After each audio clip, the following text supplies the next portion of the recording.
Hello, everyone, and welcome. Paul Howard Flowers Jr. here with another episode on the Potpourri Place Podcast Show.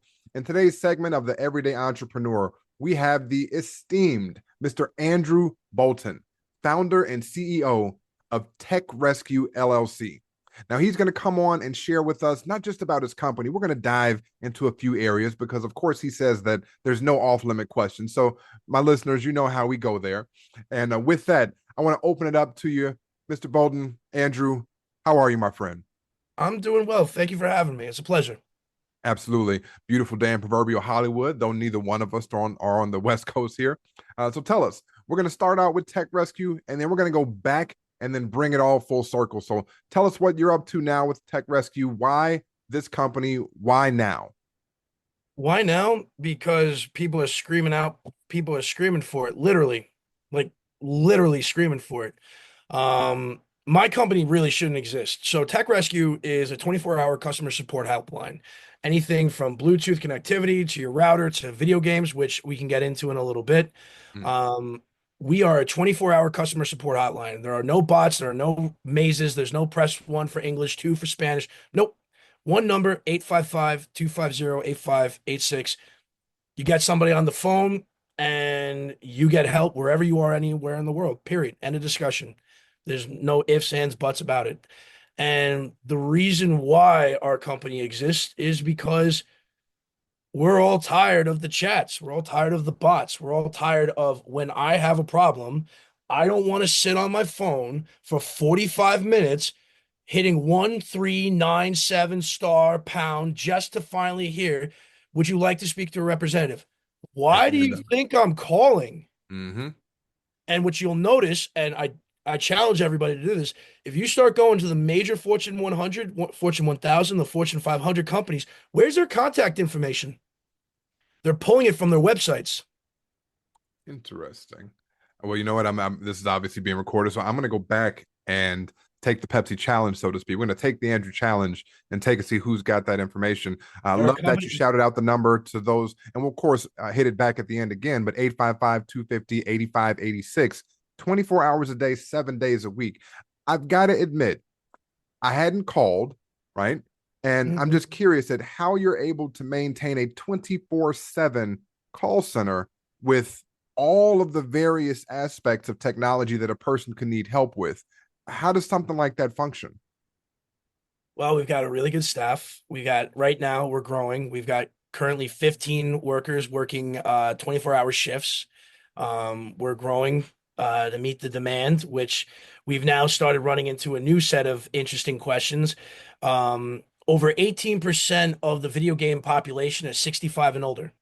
So 3 months ago, we started getting calls about skins, um, uh, expansion packs, Okay. and I wasn't expecting these type of questions. So I had to actually hire one of my best friends from my personal life, who's a video game nut. Just every console, every game, everything, he loves it. Like this is what he does.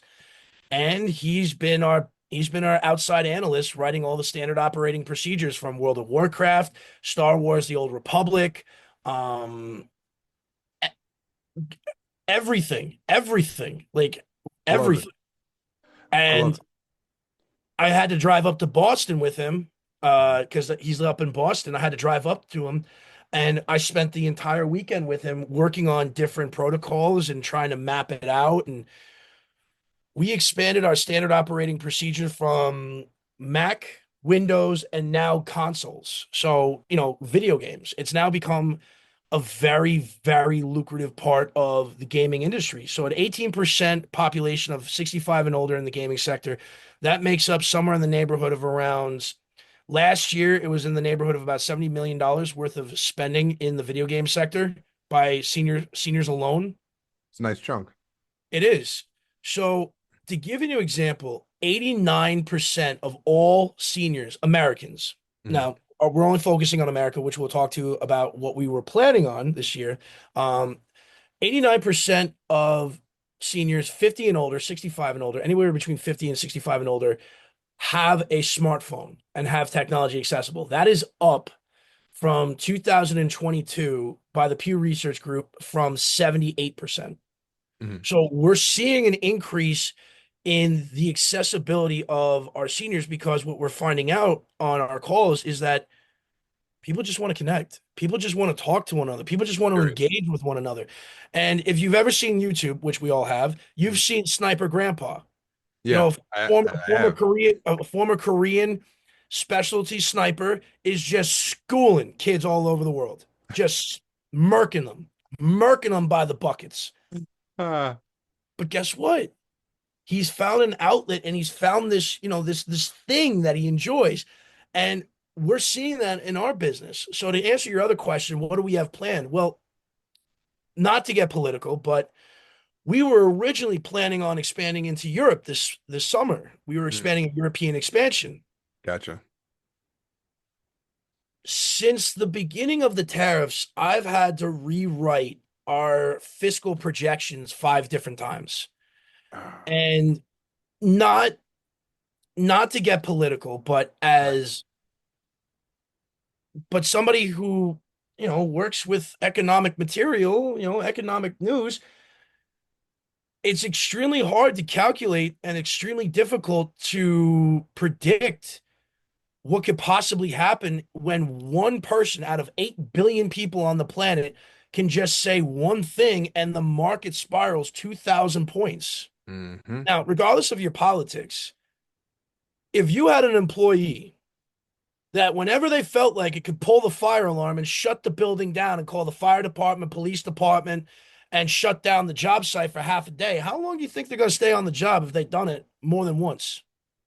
Shouldn't be very long, but Well, it is what it is. hey, turn with Regardless of time. your politics, as business owners, Hmm. it's very hard to figure out what we're going to do. So currently right now, we're really kind of just circling the wagons. My first responsibility as an owner, as a company, is to make sure that the people that are employed and under my care are taken care of. So we have plenty of runway room for our teams, but it's the fact of I'm annoyed because I wanted to actually promote 2 people. Right, right. I wanted to give them a bigger hourly salary. I believe one of the best piece of advice that was given to me is how you treat your customers and how you treat your employees is how they treat your bottom line and your wallet.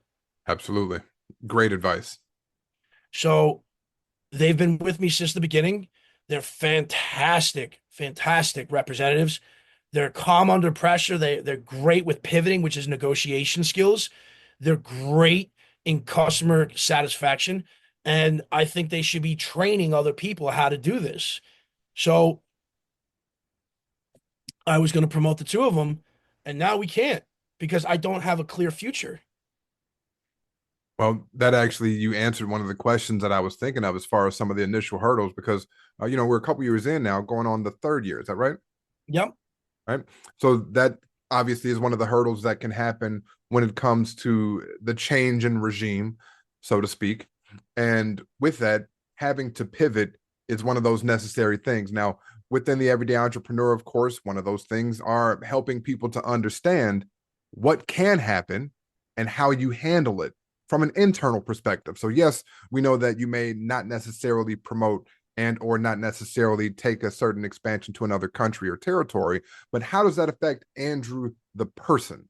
Right? How does that affect you internally? What does that do to you, and how do you keep yourself level, if at all? Right? It's okay to be vulnerable. I go through Pepto-Bismol like crazy. Got it. Check. Um, I mean, at the end of the day, the buck stops with me. Mm, Um, I've got, I mean, being an entrepreneur, somebody asked me this question on another podcast, and I say to somebody who wants to start a business, make sure this is what you want to do mm. because everybody, there's this culture, right? We have this culture of being a boss, right? We all want to be the boss. You hear it in the dating community. I want to be the alpha. I want to be the big guy. Okay. What you don't realize is being the big dog, being the alpha, being the boss is not just the parking space. Exactly. You're responsible for other people. How people put food on their table is your responsibility. How somebody's able to get their 9-year-old kid to the doctor's office and have health insurance to get their teeth cleaned or braces put on their kid at $1,500 out of pocket, Mm-hmm. that's your responsibility as a CEO, as an owner. So this idea that, somebody wants to take charge, okay, do you know what comes with that job? Absolutely. Reminds me of a quote: "With great power Comes comes great great response. responsibility."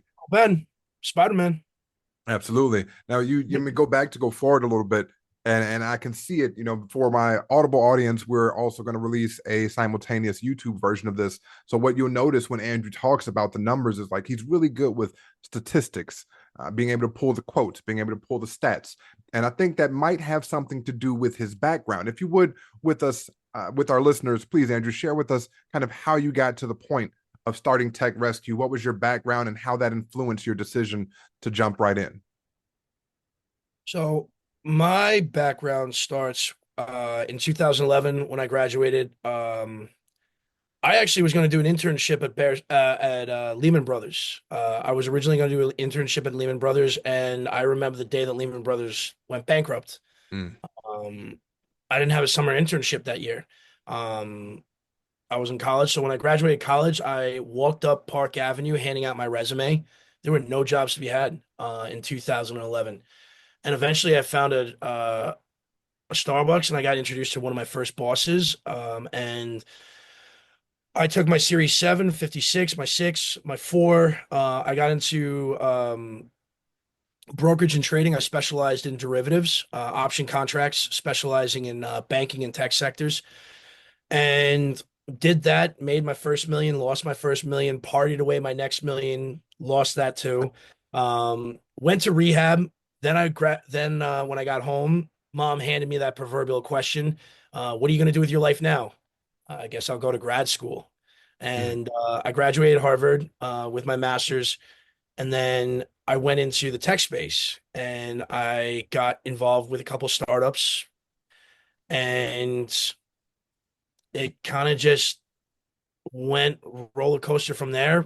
We were valued at about 1.2 billion.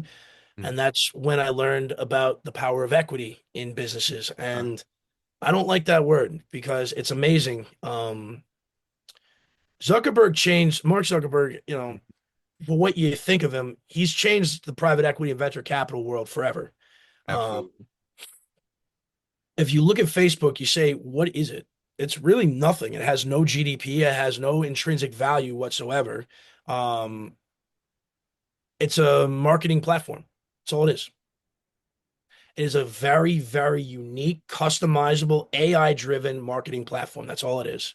Mm, And it's worth billions of dollars. mhm, So that started the flood of all the things that you see nowadays, all the apps that were created, all the things that were created.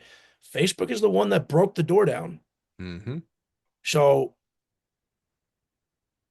we've been valued by a board of directors, by our advisors. I've heard the B word and I said I don't want to hear the B word. I don't want to hear that word. It makes people a little weird. Um, for the first part, because I don't think people really truly understand what $1 billion looks like Mm, in terms of spending power. For example, if you were to have $1 billion net, net $1 billion, and you were to put that, let's say, in a Hartford annuity, right? oof, One, if they would even take it, but yeah. assuming they did, you lock a Hartford annuity at a 30-year annuity rate at, let's say, 5%, 5% of $1 billion for the rest of 30 years per year. Now divide that by 12 Every month. Wow. every It's a lot to come up with. every month So we're for looking at, 30 years. look, I'm trying to do the numbers and you're faster than me. So I know you got that. Make it small, make it smaller. That's the best way I can describe it is just make it smaller. So tell me this. Now you said you got afraid when you heard the B word and you didn't want to hear it anymore. That kind of baffles me a bit, admittedly. Again, knowing that you've been in the seven-figure club, right? Made a million, lost a million, parted a million away, but then a billion comes up and it's like, well, whoa, whoa, whoa, wait a second. You would think that, again, having had a tremendous amount of success that you may be ready for that No, next level. What no. what is it that really made you say, take a step back and reevaluate the trajectory? Because when you start getting to that level, you start putting a lot of eyes on you, and Mm, you start opening yourself up for opportunity. You start opening yourself up in ways that you may not want to. Um, you see, when in order to get that valuation, you have to go public, right? You really have to. And in order to go public, you got to go with a bank. And in order to go with a bank, you're going to have to make certain deals. You're going to have to make certain things available. And if you want to run a company autonomously, you can't take other people's money. true. And the moment now, mind you, a lot of people are willing to do this, which is fine. There's nothing wrong with taking outside investment. It's cash. It's lifeblood. I believe me, I get Absolutely. it. But the moment you open up your company to outside investment, it's like opening up your bedroom to a stranger with you and your wife. It's a really unique way to put it. Well, if you think about it, you started a company from scratch, right? You wrote it down on a piece of paper, you made it happen, and now Absolutely. it's let's say it's a small little, we'll keep it simple, right? Let's say it's a little coffee shop. Hmm. You have a recipe that you fell in love with, you've recreated it, and now it sells throughout the community. It's become a county favorite, right? You have little pumpkin things, Christmas things, Hanukkah things, Valentine's Day. You're doing a couple, let's say 200,000, quarter of a million a year. You're living comfortably. And then one day somebody comes along who happens to be in town and he's a distributor, loves your coffee, sits down with you, tells you about distribution options, shows you a whole new way of doing things. But guess what? Your ingredients are a little too expensive to make the margins that we need to have. And next thing you know, you start playing with the recipe and you start Mm, finding cheaper products, you start finding cheaper things. Now, what you started off with is your love and passion and what everybody else around you fell in love with. And now right. you got it sitting on the shelves at Walmart, which, by the way, there's no problem with that if that's the direction you want to go. But you're going to tell me that what you started off in your little coffee shop in your corner store versus what's sitting on the shelf at Walmart is the same thing? No, it's not. Not at all. Not at all. So So when are I you saying, say go so ahead. when I say that, when you bring that in, it's like bringing in a stranger into your bedroom because it completely changes the dynamic of the entire experience. So would it be fair to say then that your position is that with growth, obviously you have to be discerning. You can't just take any type of funds or any type of help. But when it comes to growth, if you grow too big too fast, you take away from the quality that was what you were known for in the first place.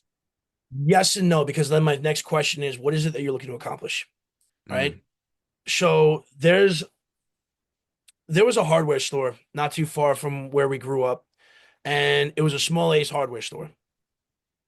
Guy had no ambitions of going bigger, had no ambitions of doing anything, and it was fine. It was his perfect life. right. He lived above the Ace Hardware store, came down in the mornings, went up at night. For some people, just enough is perfectly fine. Mm, Where you need to ask yourself where you want to be is what's going to determine your next steps. If you want to be a multinational conglomerate, then this is the next part of this the is where we process. get there. Hmm. But if you're looking to be a localized central local thing, then that option is on the table for you unless you partner with somebody that can keep that keep that brand intact. Okay. So you bring up a good thing when it comes to partnerships. When you started this venture, was it just you or did you bring anybody else on board? Oh, yeah, I brought my mom. My mom is the CFO for two reasons. Number one, I trust her beyond anybody else in the world. Love it.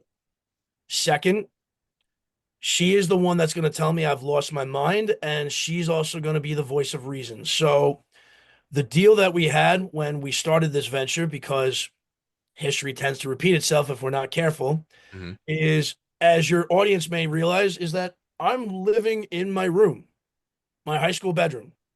I'm I the love it. CEO of a multinational, well, a national, really, well, Canada, so a multinational tech corporation. And I'm living with my parents at 36 years old in my own high school bedroom. There's a reason for that. Hmm. because my mom can keep a very sharp eye on me and make sure that we we have proper steps in place. Now, that's not to say that I'm going to go crazy and wild, but let's be honest. When we're in today's world, a little bit of moderation goes a long way, and somebody with, guardrails in place, because you have to ask yourself, what's more important? The longevity and the sustainability of the company and your life, or what other people see you doing? Mm. Well, those tend to go hand in hand, don't you think? So longevity and sustainability. At some point, people are going to see what you're doing, right? I mean, obviously, if you're going to be out there for a long time, they're going to be watching along the way as you grow. Yes and no, because what you do for the company and what you do personally are two different things. They're simultaneous, but they're two different things. Got it. But, Okay. Okay. but where entrepreneurs kind of slip, and I've seen it at many of the conferences that I've been to learn how to be a better CEO, learn how to be a better um, owner of my company and a better manager, is that really the CEO is the last one to get paid. He should be the last one to get paid because I'm not trying to start any trouble now, but I have a Oh. problem with Fortune 500 companies where your employees have to go on strike and they can't afford the products that they make. Meanwhile, you take a 30% bump in salary plus stock options, and your company didn't pay taxes in what, 5 years? Mm-hmm. You all right? Come on, man. You're opening up that can of worms. I Let's. mean, I'm opening up the can of worms, but I'm not going to spill it all over the counter.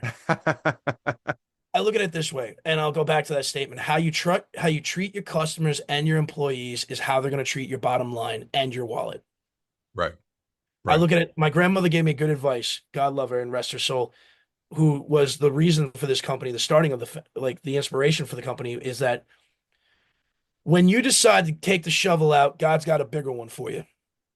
Hmm. Okay. When you, she also had another good saying is that anything more than what you need is just showing off, Anything more than what you need is is just just showing off. showing off. Okay. Think of it this way. You have a wife, if you're married and you have a wife and kids, Yep. right? You have a good house. Doesn't have to be a mansion, but you got a nice house. Do you like a nice clean backyard or do you need the waterfall and this, that, and the other things? Now, I'm not saying you can't have nice stuff. You Right. got a car. All right. A Toyota, a brand new Nissan, good, reliable car. There's nothing wrong with that. You really need the Bentley truck? I was just about to ask. So no Maserati, his and hers. No, first off, my mother would never allow me. Okay. Respect. Second, I don't get this. I do not get, and I know this is going to be the most ridiculous thing to say. I don't get my allowance until the profits are distributed. I sh- I love it. Now, this is the kind of transparency that we love on this show. You know what? So let's take that a little bit further. Like, what was life growing up? What was life like growing up with? Is mom's last name Bolton also? Yep. Okay, so what was life like growing up with Mama Bolton? Like, what? How did she help to shape the gentleman that we see here before us today? She let me stay in jail a couple of times. She broke the belt on me. We've got a frying pan that's got a couple of dents in it. Um, I would say my first set of concussions weren't football. They were my mom. Ah, in other words, spare the rod, spoil the child. Yeah, I still gave her gray hairs. I was a wild one, but I will say this though. She did run a tight ship, and from what I've seen in this generation, and this is one of the problems that we've been having lately, is trying to find young workers, qualified candidates to come work for me. I had this conversation on another podcast. I have no use for this generation. And specifically, we're talking about stateside. Is that correct? Correct. So the thing that as a business owner, what I saw with the pandemic, um, every single student that has graduated from 2020 up until the lockdown was released and kids went back to school. That entire 4 years. So that's 4 years post and that 4 years. So we're talking about a combined combination of about 6 years in total. Need to go back 4 years. Mm. And you don't have to take my word for it. I have many friends and colleagues that are teachers. The average high school student right now is reading at a fifth grade level. Jesus. Let me ask you this to anybody who doubts me. When you were working at home and you had your job and your significant other or partner had their job, who was watching the kids on their computer for class? Look, I'll answer that one. Admittedly, it was their teacher was there. And for us, I'm a little bit different in terms of a parent. I'm really for the educational structure, although that was hell, admittedly, figuring out the new laptop, getting him adjusted to it. I think he was in third grade at the time, and then that was challenging. So yeah, They passed students who were not qualified to go. 100% agree. Our kids did not take the SATs. They did not take the ACTs. 100% agree. Yeah. Yeah. This is like, this is one of my problems with having this conversation with people is the fact that we have set these kids up for failure. Big time. Come on, man. We've let these kids out into the world with one, no accountability, and two, they're taking classes that they have no idea what they're doing. And we're passing them. There's this idea of everybody needs, everybody gets. No, not everybody Yeah. gets to. Think of it this way. What's better? Teaching a child and letting him burn his hand the first time, or then letting them just do whatever they want, because they're going to keep doing it if they don't experience the pain. Absolutely. So I have candidates that are applying for my jobs who have horrible phone skills. I've listened to their test calls.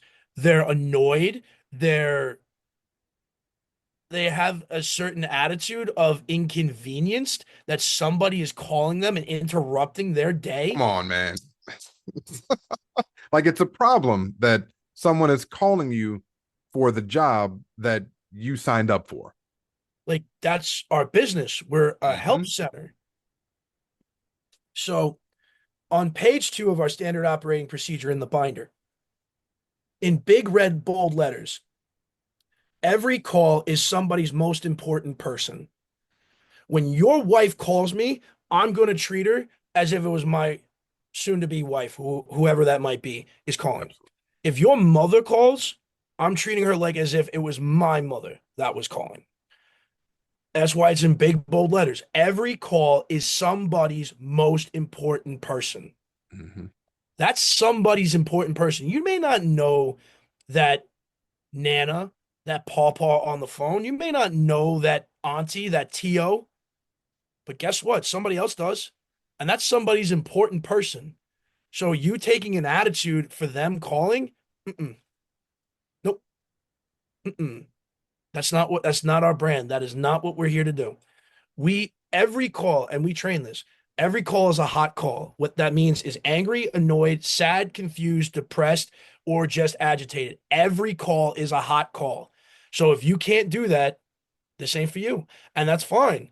But what I'm concerned about is the lack of communication skills, the Mhm. speaking in abbreviations or slang, or, I don't know what this bet is when you hear bet. Can you please help me? Bet. Like I've had to ask Google, what does bet mean?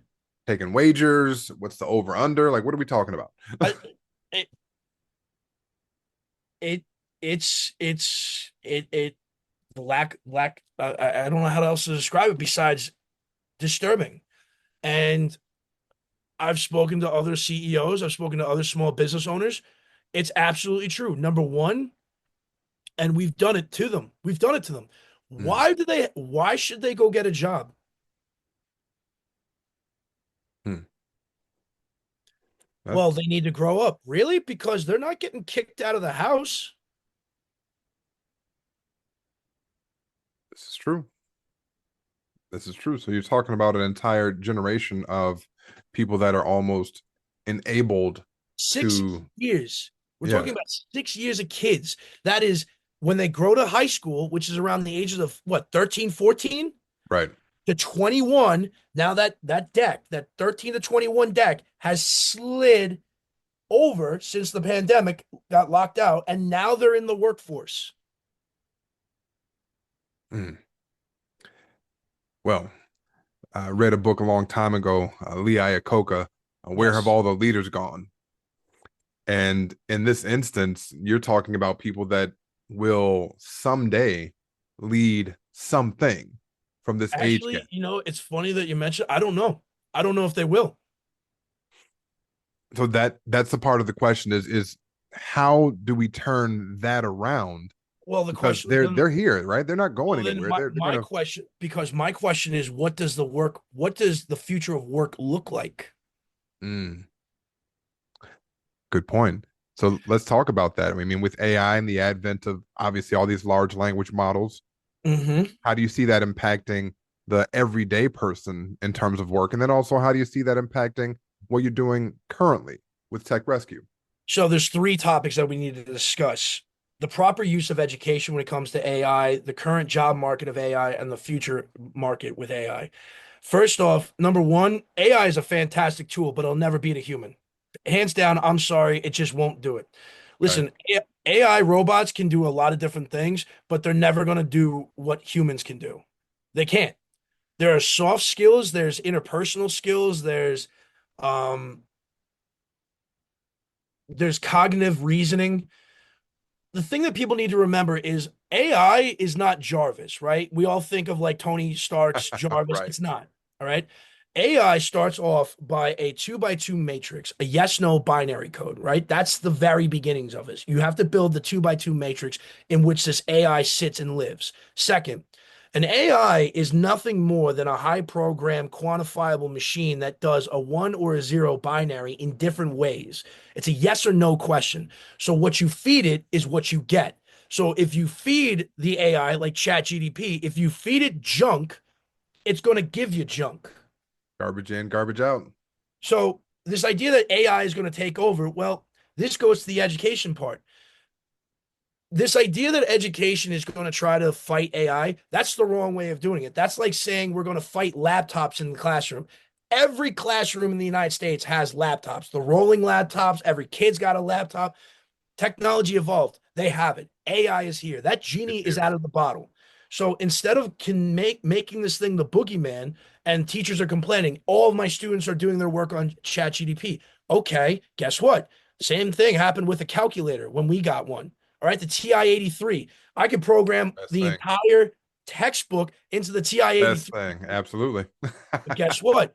My teachers got smart enough and they asked questions that you couldn't do just looking up the answers. You had to think about it.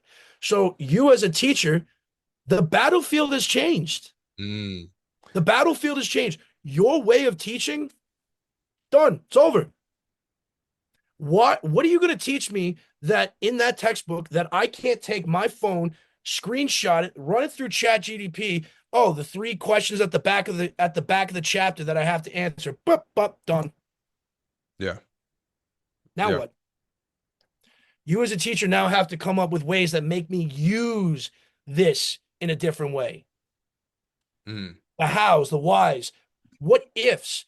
A chatbot can't do what ifs. It can run you scenarios, but what does that mean? Explain that. Because here's what's going to happen. It's you ask a question a certain way, the kid is not going to understand the answer. So what naturally would he do? What does that mean? Oh, you get the chatbot to help you teach the kids. as opposed to making it the enemy. Okay. ChatGDP for me, for example, when I was coming up through school in grad school, we still had to do Excel spreadsheets the long way. I can run a 5 year projection model on ChatGDP and look at it and review it because I understand the principles of my financial models. So when I go through ChatGDP's projections, I can highlight things that, no, that's not right. It's plus or minus whatever. So I can use the tool to make my job a lot easier because I understand the basics. This tool isn't going away. So you as an educator have to figure out a different way to use the tool to your advantage. The kids are going to be curious. All kids are curious of things that they like, right? Absolutely. Some kids like sports, some kids like comic books, some people, whatever it might be. Kids get engaged when they're curious. So get them curious. Start getting them to ask questions. And guess what? You don't have to worry because the internet in its single form of all history, of all science, of all math, our entire collective data as a species is in one website. This is true. Now, So create a scavenger hunt. Like pretend you're in the Library of Alexandria. You have all the world's knowledge at your fingertips. How are you going to teach it? mm, you know what? I'm going to pose a hypothetical or what if to you at this point, because now we're going to bring this full circle. You mentioned teaching the children to ask Mhm. questions and causing them to think. Mhm. Now, correct me if I'm wrong. Your business model is based on answering questions with Mhm. live humans for individuals, not necessarily just seniors, but Mhm. individuals who may need help with X, Y, and Z piece of technology. Mhm. Do you take on that same approach with the client? Meaning, yes, I'm going to answer your question, but do you also infuse a degree of teaching and making them think about what they're asking? Or do we just give them the answer and hope that they return? That's an interesting question. It's a two-part. You're coming to me for help. If you have, if you get into a car accident, you really don't want your insurance company to be asking you a whole bunch of questions on the side of the road. True. You want to just get home as quickly as possible. We can deal with that later. So when we get a call, it's a hot call. Somebody's frustrated, annoyed, they want the answer solved. So when we gain access to the computer, tablet, or phone, we use third-party encryption sources. So once we gain access, we only can do certain things, and once that connection is broken, we have to do this whole process all over again. We cannot gain access once that connection is severed. Mhm. That's it. I cannot gain it again. So once we solve the problem, if as we're going along, we're answering questions that they have. What's this? What's that? Oh, that's what that does. That's part of the process. When our clients are able to let go of the mouse or put down the tablet and they see our mouse going around, the tone in which people then start having the conversations with our agents is far less aggressive, and aggressive not being argumentative, aggressive Right, right, meaning just at a non-calm pace. right. Gotcha. So as we're lowering that anxiety, what also happens is that interest and curiosity comes up. So I would say within the 12-minute mark, that's when we start. I hear on when I pull the calls every day, that's when I hear the questions. Around the 12 to 13-minute mark is when that takes that anxiety to come down because you're seeing the results that you want, right? You're seeing that the situation is being handled and being taken care of. So right here, your curiosity is nowhere to be found. You're in panic mode. But as your panic starts to come down, what happens? Your curiosity level kicks in Gotcha. because you're not stressed. You're not worried. You're not anxious. You're allowing your body and you're allowing your mind to take it easy, to rest. And what happens when you rest? The other things start to get engaged. Mm, For mm. example, if you've ever been broke out of college, you're hungry, you don't care about anything else besides eating. It's true. Ramen noodles, baby. Let's do it. But guess what? When you have a full stomach, Probably not thinking about ramen. exactly. That's why you never go to the grocery store hungry. Good point. Good point. So, a couple questions as we land the plane here. We're getting to the top of the hour, and a few things I want to know. And then this, we're going to focus on the company for this question. Then we're going to go slightly off. Sure. When it comes to bringing about, again, with Tech Rescue at the forefront, when it comes to bringing about a seamless experience and really satisfying each and every one of your clients, what would you say are 2 to 3 things that you make sure that every person, every client, whether it be the employee or the actual client on the end, what's 2 or 3 things that they need to know about that communication or transaction that takes place? The first thing you know is you're not going to please everybody. Just get that off your head. And there's nobody batting 1,000. Nobody's batting 1,000. So if you're worried about that, just take that off the table and you'll be in a better position because a lot of people get that they get nervous, right? It's You good. want everybody to like you. We all do. But I hate to say it, not everybody likes snickerdoodle cookies. This is true. So iPads. that's first. Second, when you call Tech Rescue, if you are a client, our CRM system, which is HubSpot, I'm not Mhm. afraid to say it, it's a great product. So when they Shout out call to up at the center or on their laptops remotely, the name of the person comes up, their telephone number, their email address, any systems that they've had worked on, anything that, and the notes from previous agents comes up. So it's good afternoon or good evening, good morning, Mr. Johnson. Thank you for calling Tech Rescue. How can I help you today? When you hear your name and somebody says, how can I help you? Number Yeah, one, you're at ease because absolutely. I've called. I have a health insurance client. I have a health insurance company that I use for my health insurance. So it's one of the big ones. Mhm. I mean, for me, I feel like I'm paying a very large amount of money for health insurance, and that doesn't cover, you know, the premium, God forbid. Mhm. But when I call, I at least like to hear, "Hi, Andrew," or "Hi, Mr. Bolton." No, it's what's your telephone number? What's your email address? Like you don't know, like Give me your you're social. Give me a like member you're a ID. multi-billion annual $1 billion Oh company, man, you're going in my lane, man. Yeah, yeah. and you can't bother to pay to have, just that feeling of like, hey, I matter. We and this is where my business doesn't exist, and I'm glad it does now. I am sick and tired of being an account number. I'm sick and tired of I call you because I pay for you, you take my money, and then as an organization, you take the attitude of why are you calling us? Come on, man. Come on. You're getting too real for the people, Andrew. You're getting too real for them. I'm sorry for the amount of money I spend per month. I think that I want to I talk to a am entitled to human, talk to okay? somebody. Straightforward. I Straightforward. th- I'm sorry if I'm gonna cost half a G, $800, $1,000, or I've heard stories. I expect that when I call, I should have Yeah. somebody answer the phone. Nice smiling human on the other side to say, yes, sir. How can I help you right now? Absolutely. Absolutely. And the fact that when I get off the phone with my car insurance, my health insurance, some of the other things that we have just in our daily lives, Hmm. I feel like I was annoying them and I was inconveniencing them out of their day. Again, Andrew, you are going down a rabbit hole, my man. I'm going to pull you back only again for the sake of time because that in and of I'll itself. say this, when the Huh. DMV, in whatever state you're in, when Hmm. the DMV gives you better service Oh, than a man. company, I actually had a really good experience at the DMV, and it was, or excuse me, it's the BMV here in Indiana. I got to remember, and it was pleasantly surprising.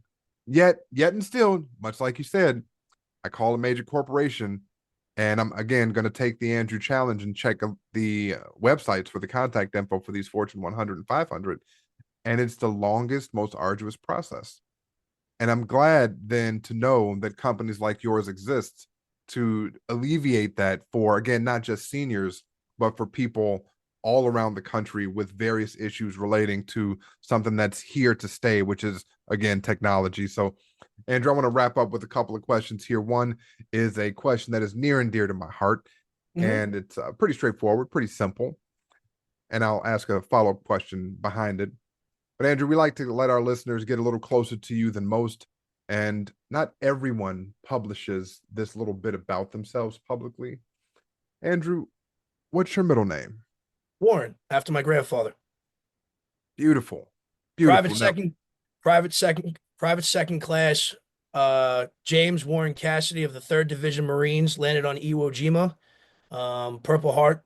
Went to St. Francis College, raised two Marines, Irish Catholic, devil dog all the way. I was named after him.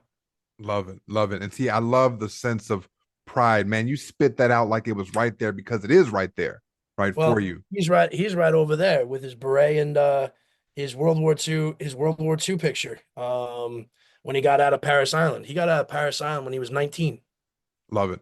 And you know what? I usually wouldn't do this, but for our visual uh, subscribers, for those that are actually going to be taking a look at this on the YouTube channel, can you share that photo? Can you pan over or take a look? Or Yeah, I'll grab it. oh, perfect.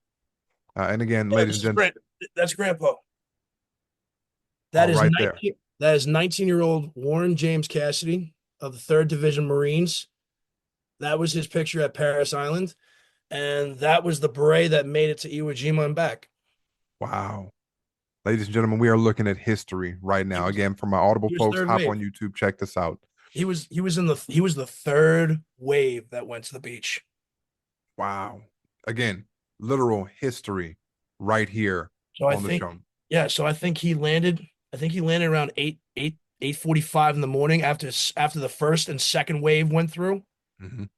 So you can't even imagine, what you're seeing on the battleships and on the destroyers as the amphibian ships were being launched, and you literally were just a mile out, just watching what was happening, and you're heading right for it. And you're next, so You're to speak, next. right? Mhm. There's a certain degree of bravery that goes with that, a certain degree of gall, right? And I don't again, even just an I wouldn't even call it brave. Like you just not to be too graphic, but death ain't got shit on you. If you can stare that down in the face, death ain't got shit on you. oh, man, a stark contrast from today's generation. But again, I digress. So this last minute is yours, Andrew. I want for you to share a word of wisdom, something inspirational with the audience and listeners that you feel, again, they need to know. It can be in any area of life, but again, for this particular It's segment, everyday entrepreneur, you know something for them. let's do something that really needs to be said. We're regardless of your politics, we're in a world right now that doesn't make sense, and I don't care who you are. I don't Mm, care who you are. One and one does not equal two, and